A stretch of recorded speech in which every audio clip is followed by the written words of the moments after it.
Magandang araw mga kapong lamig.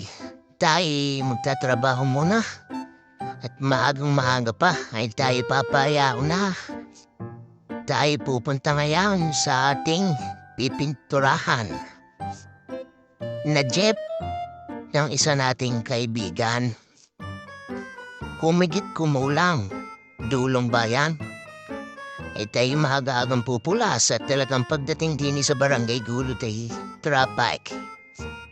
Makalampas lang tayo dyan at dito na tayo sa maraming rubber tree na kung saan ay mahaba-haba ang rubber tree na tapos pagtingin ko naman sa kanan ka ay mga naglilinisan. Yan ang masisipag nating mga kababayan. Tapos ito na nga, di nga nag-shooting ang Barcelona ay di ang indang hula ka. At tayo naririto na sa ating pipinturahan. May basketballan, may volleyballan, may kambay at ang ating kasama na si Boss Edgar. So pagkafagam ng aray, pagkafaliwalas. Ari na nga't nagkakabingisa na. Hindi tayo maghahalo na, magtitimpla na ng mga gagamitan.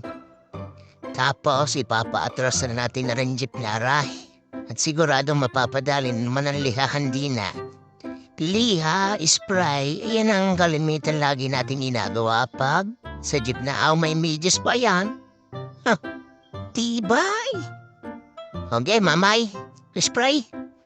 Bakbak na naman ang spray ta, katakot-takot na naman ang spray, liha na naman. Yan ho ang araw-araw namin ginagawa. Laging mag-spray, kaharap lagi pintura. Paano pa ba naman sasabihin makakapambabae pa? Kung hihimas-himasi natin ang mga ulong na yan para huminiskinis. Kung sabi nga nila, ay parang gawin nating hita ni Aramina. Ayos, Ari nga at may sinisipat-sipat na naman ang ating mama habang si Boss Edgar ay ayos lamang daw. Diba tapos nakita ko ang chinilas ng mama nung kami kakain na. Abay kamukha rin ang chinilas ka. Putol nga lang kanya kaya operahin na ako. Ganyan ang pag-oopera ng mamay. Mga plais na bitbag. Diyos ko pa, di kami kakain na ng tanghalian ang makatapos sa tanghalian. Ay yung nagpupunto ang mamay, siya daw na may pagkakatuwi daw ng bata-bata. Ang akin na ang pinagtataka. Sa pagkakadami ng tira, siguro di sa tingin ko nasa baba 25 tira. Hindi lang. Ay sabihin na natin sa 27 ayan, isang shot, 20 sa isla ang sablay, 12 ang kapaws.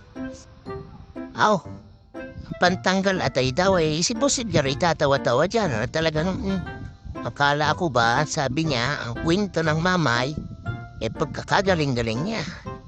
Tapos, wala naman pa na naman. Kung saan-saan ang pumisto di garni nga. Tapos naidip na. Kinuruan ko ng mamay kung paano tumira. Ang tamang anggula at ang tamang posisyon ng ating kamay at ng ating katawan ay garnay, mamay. Una, kailangan mong mag-dribble ng 2 size, paiikutin ang kamay, tapos tatalikod sa ring, titangala, bibitawan. Dalay. Ayos daw sabi ni Boss Edgar, back to work. Hapitan na naman, kaid marilo na naman, liha dito. Spray duwang, liha, tapos titimplahan na naman natin ang magpag-ikot-ikot. Sinundot-sundot. Mamay. Spray hanggang sa bubungan. Matapos na. At tinamata ng sasakayari puting-puti na. Pagkatapos niya, hapon na, lilinisin na kami ng mga mamay, lilinisin ng mga ganamay, para hindi tumigas. Tapos, ang gusto, merienda. Pagkatabilis ng merienda aray, pagkatadaming lahap, ang sopas. Tapos, uuwi na. Di meron na naman kaming napaligaya. Kahit hindi pa tapos, ang mahalaga itatapusay. Yan lang medyo busy lang ating mamay ngayon at sa daming ginagawa. Hindi naman kayang pagsabay-sabayain. Hanggang dito na lang. Don't forget to like, share, and follow. Bye-bye!